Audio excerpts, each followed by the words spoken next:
प्यारे दोस्तों, आज की कहानी सुधा नाम की एक लड़की की है। सुधा एक बहुत ही आलसी लड़की थी। घर के काम करना तो दूर, वो एक गिलास पानी के लिए भी अपनी माँ पर निर्भर थी। अरे अब उठ भी जा नालायक, 10 बजे तक सोती रहती है। अरे कुछ तो घरेलू लड़कियों वाले लक्षण दिखा। सोने दो ना माँ, क्यों परेशान कर रही हो? अरे भाग्यवान, क्यों मेरी बिटिया को तंग कर रही हो? सोने भी दो इसे। लो, बाप बेटी दोनों एक जैसे हैं। देख लेना, आपकी ये लाडली ससुराल जाके हमारी नाक कटाएगी। मैं कहती हूँ अब भी वक्त है, अपनी ये आदतें सुधार ले, वरना ससुराल में तेरी सास कान खींच कर तुझे सीधा करेगी। वही तुझे सबक सिखाएगी। दुनिया में आज तक कोई ऐसी सास पैदा नहीं हुई माँ, जो सुधा चोपड़ा को सबक सिखा सके। लेकिन होनी को कुछ और ही मंजूर था। सुधा की शादी एक ऐसे घर में हो जाती है जहां उसकी सास एक रिटायर्ड पुलिस वाली थी। अब कहानी में मजा आएगा। हाँ माँ, यहाँ सब बहुत अच्छा है। मेरे ससुराल के लोग भी ना बहुत मिलनसार हैं। ठीक है माँ, मुझे नींद आ रही है, फोन रखती हूँ माँ। ठीक सुबह 5 बजे। अरे जल्दी उठो भाग्यवान, वरना कयामत आ जाएगी। हैं? अरे क्या हुआ? कौन सी कयामत आ जाएगी? अरे मेरी माँ आ जाएगी। तुम नहीं जानती, इस घर में सिर्फ मेरी माँ का हुक्म चलता है। सबको सुबह 5 बजे बिस्तर छोड़कर हॉल में पहुंचना ही पड़ता है। अरे अब इंसान क्या अपनी नींद भी पूरी नहीं करेगा? यहाँ मजाक चल रहा है क्या? तभी वहां सुधा की सास आ जाती है। अटेंशन! मजाक तो तू समझ रही है बाबू, ये मेरा घर है और यहाँ हर किसी को डिसिप्लिन में रहना होगा। अटेंशन!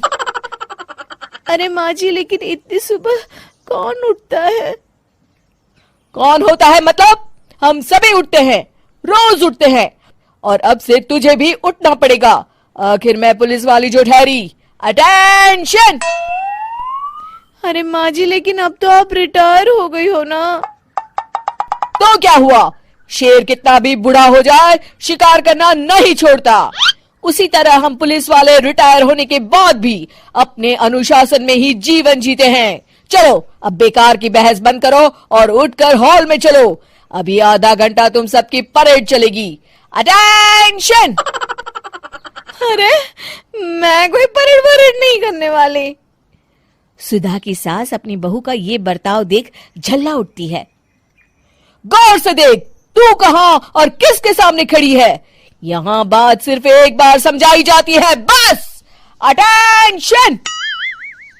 इतना कहकर सुधा की सास चली जाती है। अपनी सास का ये रूप देखकर सुधा घबरा जाती है और जल्दी से उठकर बाहर चली जाती है। उस दिन से सुधा की जिंदगी बदल जाती है।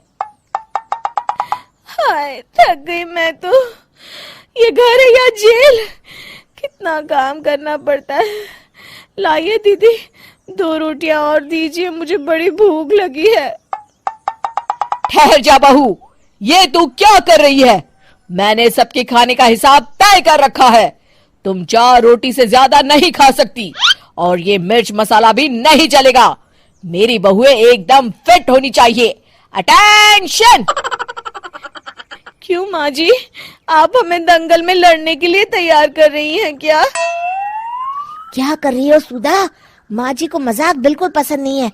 चुप करके खाना खा लो, इसी में भलाई है। इस तरह धीरे धीरे सुधा अपने सास के रंग में पूरी तरह रंग जाती है, लेकिन इसका उल्टा ही असर पड़ता है। सुधा अपनी सास से भी ज्यादा अनुशासन की पक्की हो जाती है। सुधा की सास तो सबको 5 बजे उठाती थी, लेकिन सुधा सबको 4 बजे ही उठा देती थी। दूसरी तरफ सुधा की सास की उम्र भी हो चलती है। माँ जी, आजकल आप सुबह उठने में बहुत आनाकानी करती हैं। मुझे ये सब बिल्कुल पसंद नहीं है। अरे बहू, मैं तेरे हाथ जोड़ती हूँ, भगवान के लिए अब मुझे छोड़ दे। इतने सवेरे उठना और कसरत करना अब मेरे बस की बात नहीं है। माँ जी, आप मैदान छोड़ के भाग रही हैं। आप तो पुलिस वाली हैं। अटेंशन! अरे अब कहाँ की पुलिस वाली, अब तो मैं रिटायर हो चुकी हूँ। बस बहुत हो गया, अब तुम सब जैसे चाहे वैसे जिंदगी जियो और मुझे भी जीने दो। अपनी सास को गिड़गिड़ाते देख सुधा मन ही मन मुस्कुराती है। इस तरह उस दिन के बाद से सुधा के ससुराल वाले एक सामान्य जीवन जीने लगते हैं।